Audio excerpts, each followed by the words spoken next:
ইনশাআল্লাহ আমরা সেই লক্ষ্যে কাজ করে যাচ্ছি। আমরা এতদিন পর্যন্ত আমাদের ঘর গুছিয়েছি, বাংলাদেশের প্রতিটি অঞ্চলে মাদ্রাসা প্রতিষ্ঠা করেছি এই জাতির সন্তানদেরকে সঠিক ঈমান আমল শিক্ষা দেওয়ার জন্য।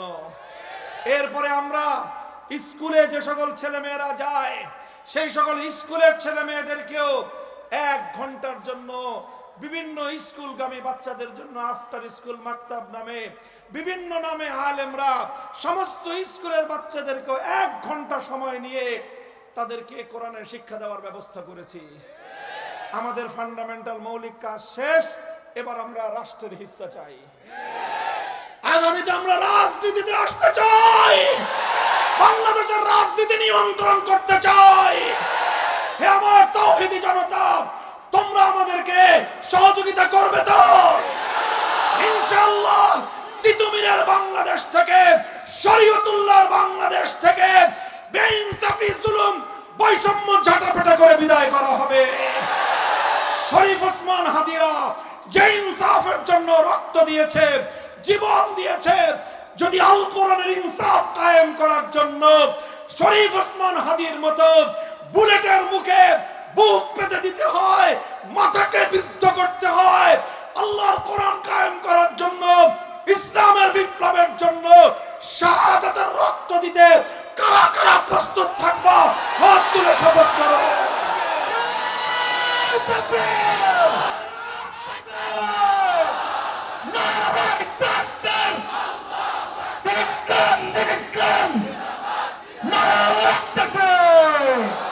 ভাই, আমার আর কোনো কথা নাই, এই কথাটুকু আপনাদেরকে বললাম সংক্ষেপে বোঝানোর জন্য।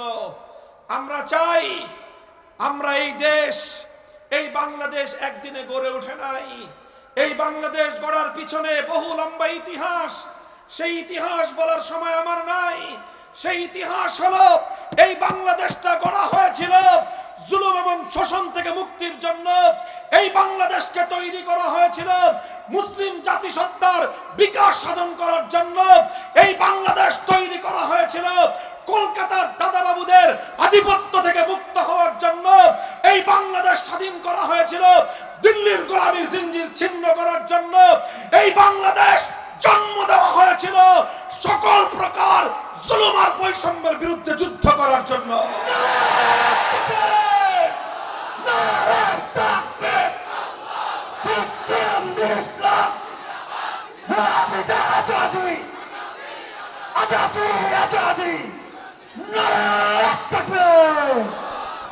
আমি যেই কথাটা বলতে চাই, সর্বশেষ যেই কথা বললাম, নামাজের মাধ্যমে সরকারি কর্মকর্তাদেরকে নীতিবান করে গড়ে তুলে দুর্নীতিমুক্ত সমাজ গড়া, যাকাত ব্যবস্থার মাধ্যমে অর্থনীতির বৈষম্য দূর করে একটা ইনসাফের সমাজ কায়েম করা।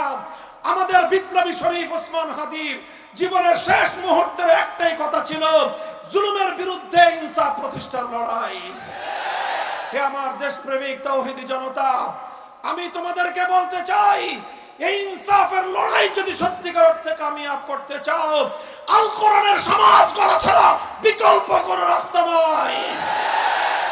আমরা সমাজে অন্য সকলকে স্টেক দিয়েছি।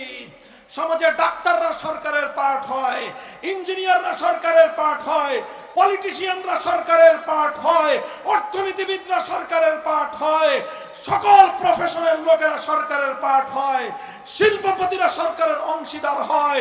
সবাই সরকারের অংশীদার হয়ে 54 বছর পর্যন্ত বাংলার মানুষকে তোমরা মুক্তি দিতে পারো নাই। আমরা চাই এবার আমাদের একটা অধিকারের আদায় করার জন্য অধিকারের দাবি নিয়ে মাঠে নেমেছি। সেটা হলো অন্য সবাই থাকবে, কিন্তু আগামীর বাংলাদেশের রূপকল্প তৈরি করতে হলে বাংলাদেশের সরকার ব্যবস্থাপনায় সত্যিকার কোরআন হাদিসের গভীর এলেম সম্পন্ন আলেম ওলামাদের অংশীদারিত্ব চাই। ইনশাআল্লাহ যদি আলেম ওলামারা তারা যদি কোরআন হাদিসের এলেম নিয়ে রাষ্ট্র এবং সরকারের নীতি নির্ধারণী জায়গাগুলোতে যদি যেতে পারেন, তখনই এই দেশ আত্মমর্যাদা নিয়ে বিশ্ব দরবারে মাথা উঁচু করে দাঁড়াতে শিখবে। সারা দুনিয়াকে দেখিয়ে দিয়েছে মোল্লারা, সারা দুনিয়াকে দেখিয়ে দিয়েছে আলেম ওলামারা। আমি একটা দেশ জানি, একটা দেশ আমি দেখে এসেছি, যেই দেশের 30 জন মন্ত্রীর মধ্যে 28 জন মাদ্রাসার আলেম, 28 জন মোল্লা মৌলবী, 28 জন মাদ্রাসার হুজুর। তারা এখনো মাদ্রাসায় পড়ায়, রাষ্ট্র চালায়। আলহামদুলিল্লাহ, সেই রাষ্ট্র সারা দুনিয়ার, ইউরোপ, আমেরিকা, ন্যাটো, সারা দুনিয়াকে বৃদ্ধাঙ্গুলি প্রদর্শন করে রকেটের গতিতে তারা উন্নতি করতেছে। তোমরা যারা মনে করো হুজুররা পারে না, তোমরা বোকার স্বর্গে বসবাস করতেছ। তোমরা দেশের মানুষকে ধোঁকাবাজি করার জন্য, দেশের মানুষের সম্পদ লুটপাট করার জন্য দুই দল মিলে খাতির করছো, 5 বছর আমরা খাবো, 5 বছর তোরা খাবি। যখনই তোমাদের মধ্যে ভাগ বাটোয়ারার সমস্যা তৈরি হয়, একদল আরেক দলের সঙ্গে মারামারি করো, পরে আবার গলাগলি জড়ে ধরে করে বলো সরি, আবার আগামী বছর থেকে 10 বছর তুই, 10 বছর আমি। এই ভাওতাবাজির বন্দোবস্ত আর বাংলার মাটিতে আমরা চলতে দেব না ইনশাআল্লাহ। এদেশের আলেম সমাজকে তোমাদের রাষ্ট্রনীতি নির্ধারণের, আগামীর বাংলাদেশের পলিসি মেকিং এর ক্ষেত্রে আলেম সমাজকে স্টেক প্রদান করতে হবে। আমরা রাজনীতিতে এসেছি নিজেদের ধান্দা উদ্ধার করার জন্য নয়। আমরা রাজনীতি করি, আমরা সংসদ নির্বাচনে প্রতিদ্বন্দ্বিতা করছি নিজের অথবা দলীয় স্বার্থ উদ্ধার করার জন্য নয়। এই দেশকে, এই জাতিকে 78 বছরের বৈষম্যের জাতাকল থেকে মুক্ত করার জন্য। 24 বছর পাকিস্তান, 54 বছর বাংলাদেশ, 58 বছর ধরে দেশের মানুষের সঙ্গে বারবার ধোঁকাবাজি করা হয়েছে, প্রতারণা করা হয়েছে, বিশ্বাসঘাতকতা হয়েছে, আর গাদ্দারি করা হয়েছে। তাই আজ আমি বলতে চাই, হে আমার মেহনতি মানুষ, কৃষক, শ্রমিক, মজদুর, তরুণ, যুব প্রজন্ম, তোমরা একটা বার প্রস্তুত হও। আমরা সব রকমের বাংলাদেশ দেখে শেষ করেছি। এক নেতা আমাদেরকে সোনার বাংলাদেশ দেখিয়েছেন, আরেক নেতা আমাদেরকে নতুন বাংলাদেশ দেখিয়েছেন, আরেকজন এসে সবুজ বাংলাদেশ দেখিয়েছেন, শেষ পর্যন্ত নেত্রী এসে আমাদেরকে ডিজিটাল বাংলাদেশের ভেলকিও দেখায় শেষ। আমরা সোনার বাংলাদেশ দেখেছি, নতুন বাংলাদেশ দেখেছি, সবুজ বাংলাদেশ দেখেছি, ডিজিটাল বাংলাদেশ দেখেছি। আগামীতে আমরা বাংলাদেশ দেখতে চাই আল কোরআনের বাংলাদেশ, ইসলামের বাংলাদেশ।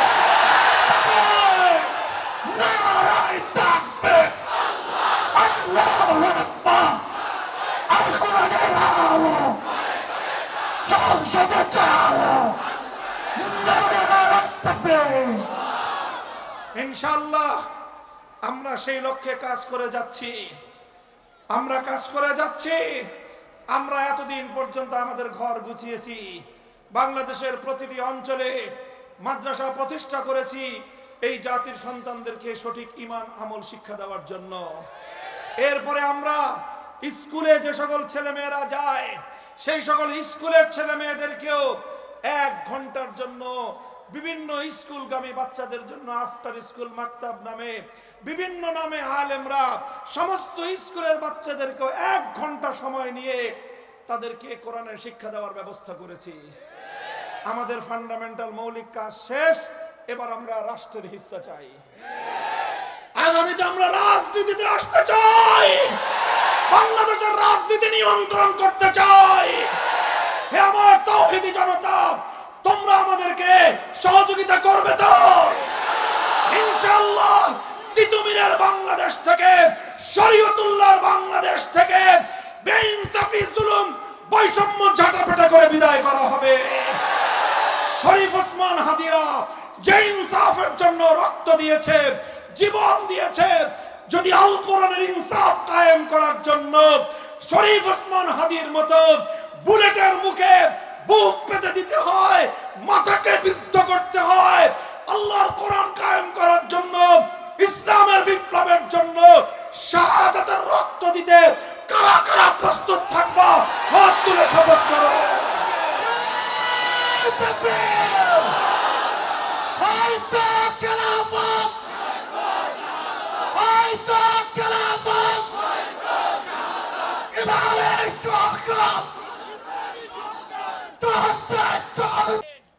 আমি খুব দীর্ঘ কথা বলবো না, মৌলিক দুই তিনটা কথা আপনাদের সামনে আরজ করব। আমি প্রথম কোনো ভূমিকা ছাড়া কোরআনে কারীমের সূরাতুল হজ্জের 41 নম্বর আয়াত তেলাওয়াত করেছি।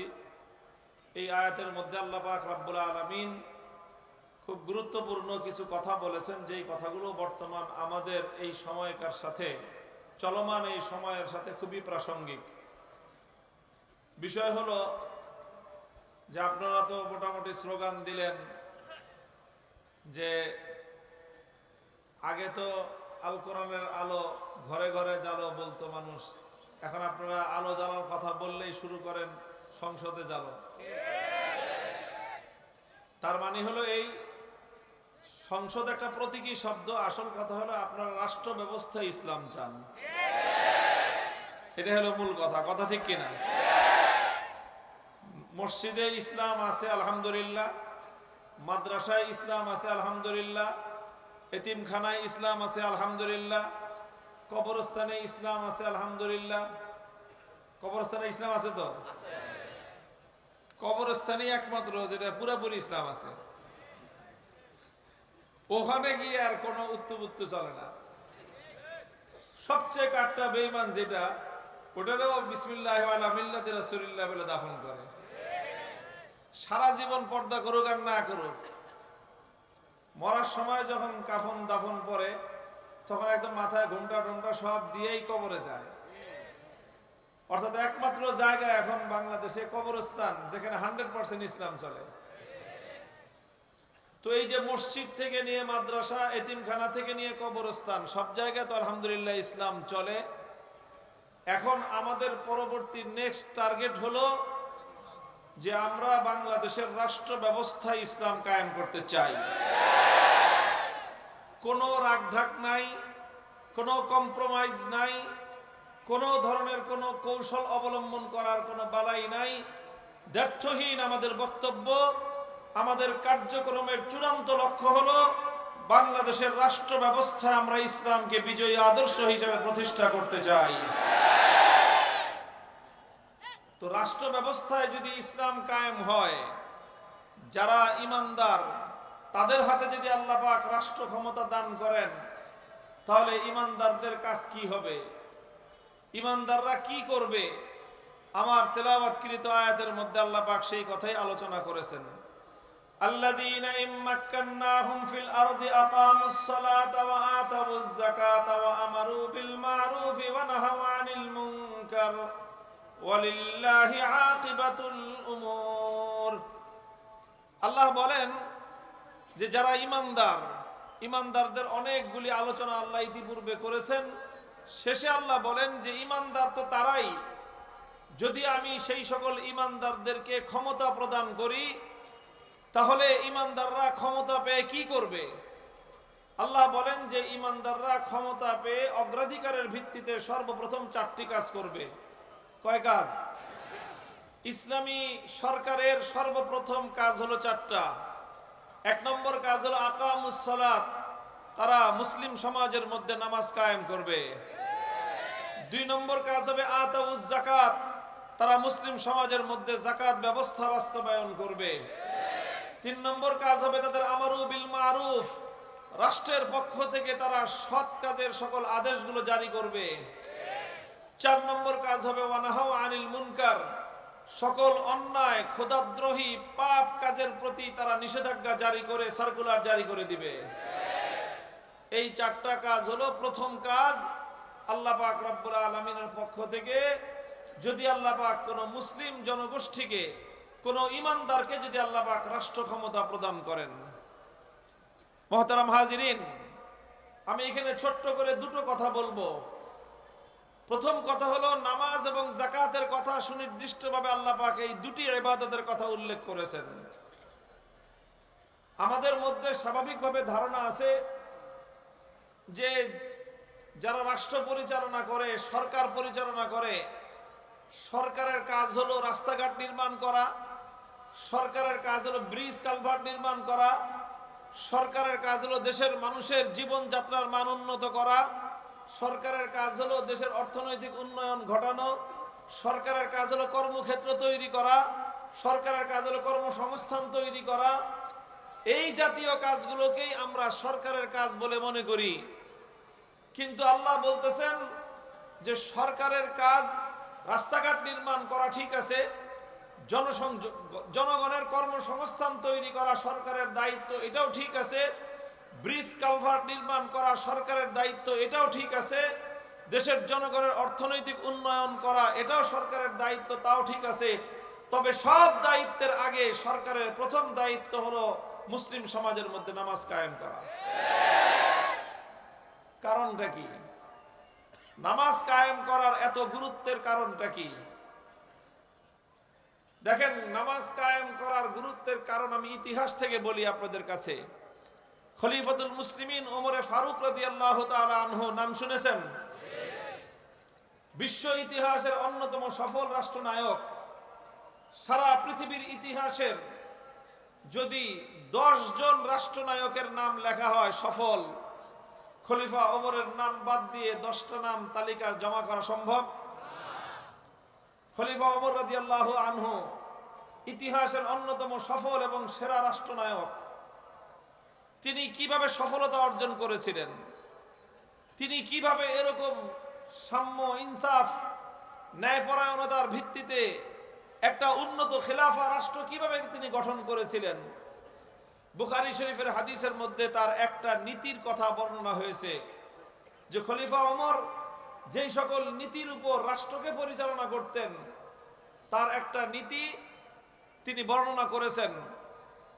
খলিফা ওমর রাদিয়াল্লাহু আনহু তিনি একবার তার রাষ্ট্রের গুরুত্বপূর্ণ সকল রাষ্ট্রীয় কর্মকর্তা, আমলা, গভর্নর, রাষ্ট্রের প্রাদেশিক যে সকল মুখ্যমন্ত্রী যারা আছেন তাদের সকলকে লক্ষ্য করে খলিফা ওমর রাদিয়াল্লাহু আনহু একটা রাষ্ট্রীয় ফরমান জারি করলেন।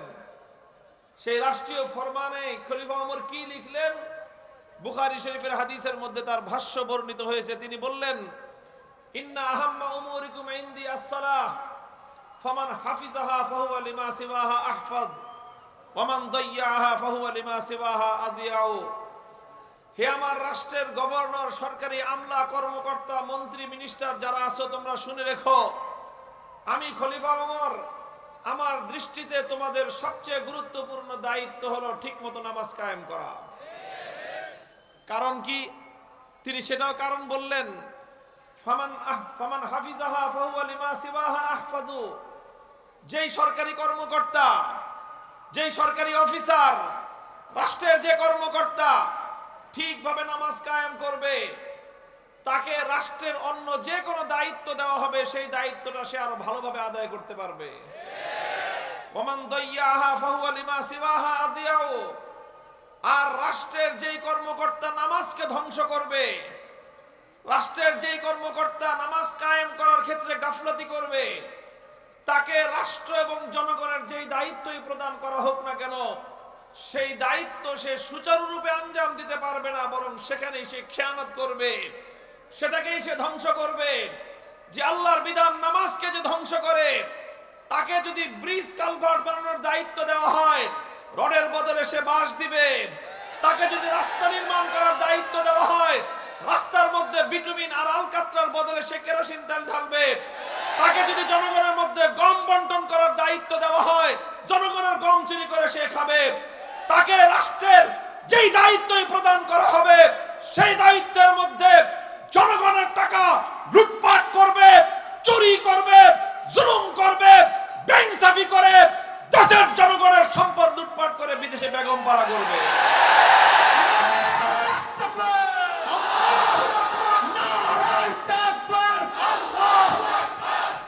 মুহতারাম হাজিরিন, এই জন্যই রাসূল আকরাম সাল্লাল্লাহু আলাইহি ওয়াসাল্লাম, এই জন্যই খলিফাতুল মুসলিমিন হযরত ওমর ফারুক রাদিয়াল্লাহু আনহুর নীতি ছিল, তিনি রাষ্ট্রের গুরুত্বপূর্ণ দায়িত্ব নিয়োগ করার আগে খেয়াল করতেন যে ওই লোকটা নামাজের ব্যাপারে কতটুকু যত্নশীল।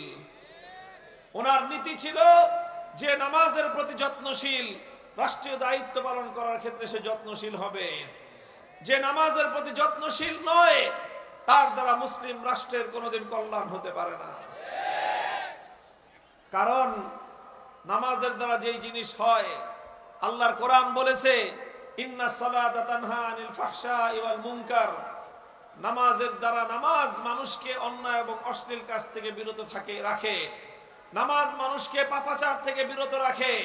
নামাজ মানুষকে দুর্নীতি থেকে বাঁচায় রাখে। নামাজ মানুষকে লুটপাট থেকে বিরত রাখে। নামাজ মানুষকে যাবতীয় অন্যায় পাপ কর্ম থেকে নামাজ মানুষকে বিরত রাখে। এই জন্য আল্লাহ পাক রব্বুল আলামিন দেশের উন্নয়নের জন্য, জাতির উন্নয়নের জন্য রাষ্ট্রকে বলেছেন, সরকারকে বলেছেন, তোমরা যদি আল্লাহর উপর বিশ্বাসী সরকার হয়ে থাকো তাহলে মুসলিম জনগণের মধ্যে নামাজ ব্যবস্থা কায়েম করো। নামাজ ব্যবস্থার মাধ্যমে যেটা হবে সেটা হলো দেশের মানুষের মধ্যে নীতির, নৈতিকতার উন্নয়ন ঘটবে। সরকারি আমলা কর্মকর্তাদের মধ্য থেকে দুর্নীতি দূর হবে, তাদের মধ্যে সততা প্রতিষ্ঠিত হবে। কোন দেশ এবং জাতি ততক্ষণ পর্যন্ত উন্নত হতে পারে না যতক্ষণ পর্যন্ত সেই জাতির সরকারি কর্মকর্তা কর্মচারীদের মধ্যে দুর্নীতি বন্ধ না হয়। আজ এই কথা বলতে আমাদের কোনো দ্বিধা নাই। বাংলাদেশের আজকে যে অবস্থা, এদেশের মানুষ অনেক পরিশ্রমী মানুষ, বাংলাদেশের মানুষ অনেক মেহনতি, কঠোর অধ্যবসায় তারা করে, পরিশ্রম তারা করে। যেই সেক্টরে যাবেন সেই সেক্টরে গিয়ে দেখবেন, যারা কৃষি কাজ করে দেখবেন ভোরবেলা 4টায় ঘুম থেকে উঠে ফসলের মাঠে যায়, সন্ধ্যা 4টা বিকাল 6টা পর্যন্ত তারা কাজ করে, অক্লান্ত পরিশ্রম করে ফসলের মাঠে সোনার ফসল ফলায়। যদি আপনি শ্রমিকদেরকে দেখেন, শ্রমিকরা 8 ঘন্টা 10 ঘন্টা 12 ঘন্টা মাথার ঘাম পায়ে ফেলে তারা কাজ করে। আপনি যদি দিনমজুরদেরকে দেখেন, দিনমজুর, রিকশাওয়ালা, শ্রমিক, ওই ভ্যান গাড়ি চালক, কুলি, মোটে মজদুর, প্রত্যেকটা মানুষ পরিশ্রম করে তারা পয়সা উপার্জন করে। তাদের এই সকল উপার্জন হালালের উপর হালাল, শতভাগের উপর শতভাগ হালাল, এইভাবে তারা ন্যায় নীতির সাথে অর্থ উপার্জন করে। যারা আমাদের প্রবাসী রেমিটেন্স যোদ্ধা ভাইয়েরা বোনেরা আছেন বিদেশে তারা শুধু মাথার ঘাম পায়ে ফেলে না, তারা রক্ত পানি করে অর্থ উপার্জন করে। বিদেশে যায় এক একটা যুবক ছেলে, এক একটা তরুণ কর্মবীর, তারা 8 ঘন্টার জায়গায় কখনো 10 ঘন্টা 12 ঘন্টা 14 ঘন্টা এমনকি 16 ঘন্টা পর্যন্ত পরিশ্রম করে। চিন্তা করে আসছি বিদেশে, আমার বাপ মা ভাই বোন সবাই দেশে আছে, আমি যদি এখানে একটু কষ্ট করে টাকা পাঠাই আমার পরিবার ভালো থাকবে। পরিবারকে একটু ভালো রাখার জন্য এক একটা যুবক সৌদি আরব থেকে কুয়েত পর্যন্ত, কাতার থেকে নিয়ে বাহরাইন পর্যন্ত, ইউরোপ আমেরিকার দেশে দেশে আমার রেমিটেন্স যোদ্ধা এই সকল যুবকেরা কিভাবে তারা মেহনত করে, যারা বিদেশে না গিয়েছেন কোনোদিন চিন্তা এবং কল্পনা করতে পারবেন না।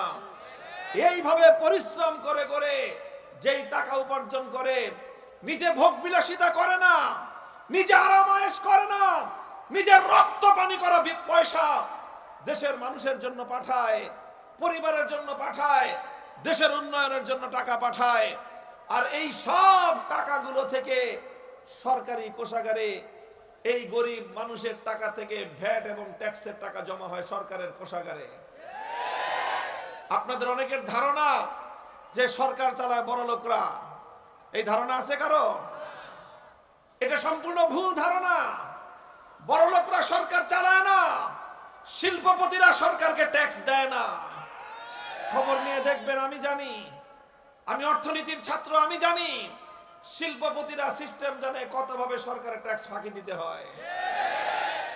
যারা এই বিশাল বিশাল দেখেন শিল্পপতি, শত শত হাজার হাজার কোটি টাকার মালিক, 3টা 4টা BMW প্রাডো গাড়ি হাঁকায়, 10টা 15টা বাড়ি আছে যাদের, এই সকল বিপুল পরিমাণ সম্পদের যাদেরকে মালিক দেখা যায়, এদের হিসাব টানলে দেখা যাবে এদের অধিকাংশই দেউলিয়া, কোনো টাকা নাই। এদের কাছে 5,000 কোটি টাকা আছে, ব্যাংকে লোন আছে 7,000 কোটি টাকা, সব ঋণগ্রস্ত। এরা সরকারকে লোন দেয়, ট্যাক্স দেয় না, বলে যে আমার তো লোন আছে, আমার তো ঋণ আছে, আমি তেমনি নিজে ফকির, আমি কি তোমার ট্যাক্স দেব? বড় লোকরা ট্যাক্স দেয় না, বড় লোকরা খালি ফাঁকি দেয়, ট্যাক্স দেয় গরিবরা। বলবেন গরিবরা হুজুর ট্যাক্স দিল, কই আমরা তো ট্যাক্স দেই না। আপনি জানেন না, কিন্তু সরকার সিস্টেমে আপনার ট্যাক্স কেটে নেয়। ভ্যাট, ভ্যাট নাম শুনছেন? ভ্যাট, এই ভ্যাটের নামে সরকারি কোষাগারে ট্যাক্স চলে যায়। বাংলাদেশের সাধারণ নিয়ম হলো, এই যে আপনারা যারা শ্রমিক আছেন, সারাদিন মেহনত করেন, রিক্সাওয়ালারা সারাদিন রিক্সা চালায়, গরিব মানুষ সারাদিন মাটি কাটে, সন্ধ্যাবেলায় 500 টাকা, 1000 টাকা, 800 টাকা তারা মাইনে পায়।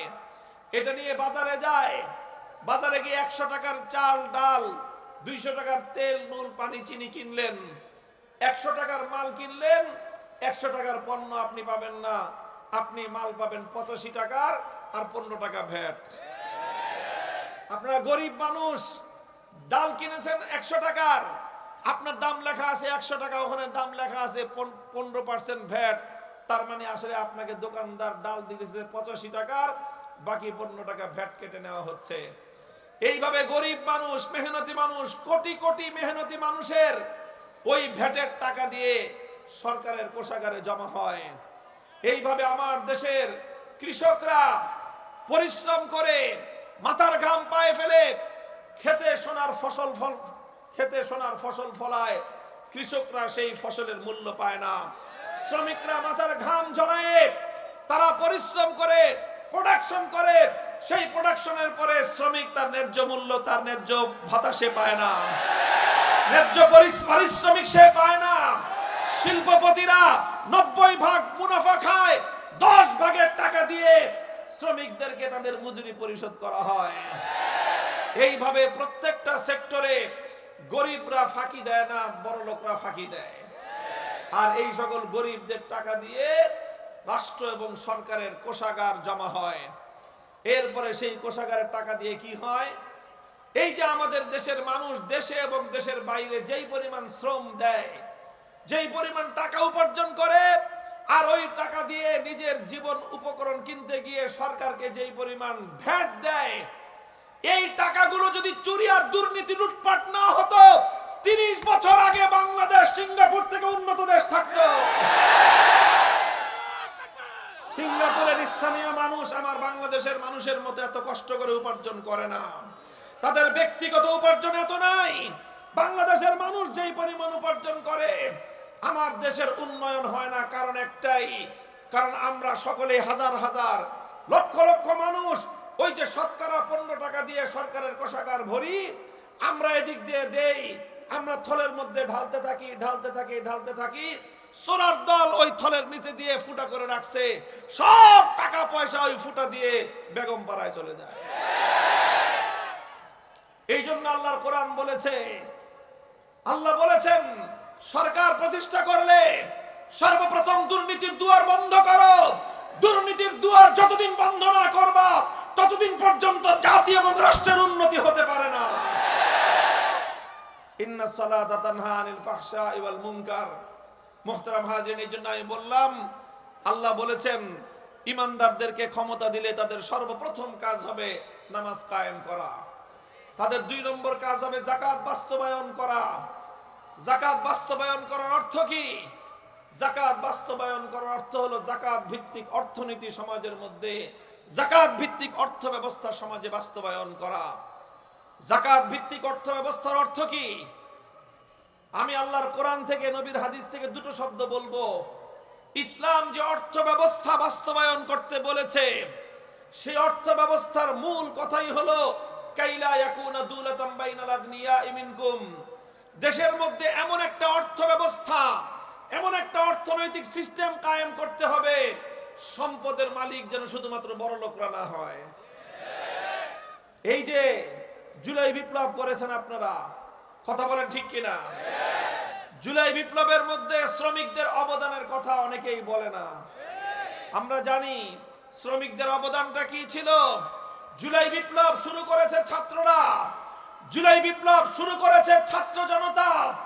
ছাত্ররা যেমন জুলাই বিপ্লব করেছে, প্রতিটি পয়েন্টে বৈষম্য বিরোধী আন্দোলনে, স্বৈরতন্ত্রের বিরুদ্ধে, ফ্যাসিবাদের বিরুদ্ধে, জুলুমতন্ত্রের বিরুদ্ধে ঢাকা শহরের প্রতিটি পয়েন্টে পয়েন্টে ছাত্র জনতাকে বুকের রক্ত দিয়ে সাহস জুগিয়েছে শ্রমিকরা।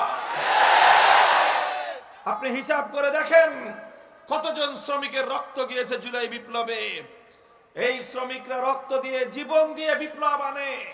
প্রতিটি পরিবর্তনের সময়, প্রতিটি বিপ্লবে সবচেয়ে বেশি রক্ত দেয় শ্রমিক জনতা। ইতিহাস তার সাক্ষী। কিন্তু এই যেটা বলতেছিলাম যে সমাজের মধ্যে বৈষম্য, বৈষম্যটা কি? সমাজে অর্থ ব্যবস্থা অল্প কিছু মানুষ ভোগ করে, টাকা পয়সা অল্প কিছু মানুষের কাছে কুক্ষিগত হয়ে থাকে, দেশের সম্পদ অল্প কিছু মানুষ ভোগ করে, বিলাসিতা করে, আর সাধারণ মানুষ ব্যাপকভাবে তাদের অবস্থা হয় নুন আনতে পান্তা ফুরায়। তাদের অবস্থা হয় হাড় ভাঙ্গা খাটুনি খেটে রাত দিন 24 ঘন্টা পরিশ্রম করার পরেও স্ত্রীকে খুশি করার মতো একটু বাজার সদাই করা তাদের জন্য কঠিন হয়ে যায়। সন্তান অসুস্থ হলে কলিজার টুকরা সন্তানকে একটু সুচিকিৎসা দিবে, একজন গরিব শ্রমিক বাবার পক্ষে সেটা অনেক সময় সম্ভব হয়ে ওঠে না। গরিব শ্রমিক বাবার ঘরে যেই মা আছে, দুঃখিনী মা, অসুস্থ মা, সেই মা ধুকে ধুকে মৃত্যুর কোলে ঢলে পড়ছে। শ্রমিক সন্তানের পক্ষে চোখের অশ্রু ছাড়া কিছুই দেওয়া সম্ভব হয় না, কারণ মায়ের চিকিৎসার জন্য তার যেই প্রয়োজন, সেই প্রয়োজন মেটানোর মতো অর্থনৈতিক সঙ্গতি তার নাই। আর এই রাষ্ট্র শুধু বড়লোকদের নিরাপত্তা দেয়, এই রাষ্ট্র বড়লোকদের সমস্ত সার্ভিস দেয়, এই রাষ্ট্র শিল্পপতিদের নিরাপত্তা দেয়, এই রাষ্ট্র আমার শ্রমিক মেহনতি জনতার মৃত্যুমুখী মায়ের চিকিৎসা সেবা দিতে পারে না।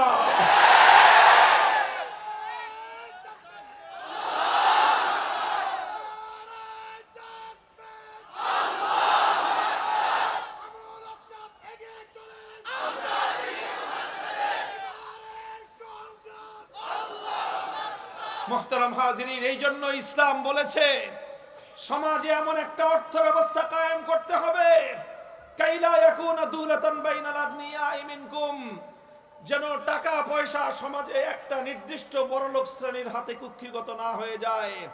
বরং অর্থ ব্যবস্থা এমন হতে হবে যে বড়লোক টাকা যতই কামাক, একটা নির্দিষ্ট পোরশন, একটা নির্দিষ্ট পার্সেন্টেজ গরিবের হাতে চলে আসতে হবে।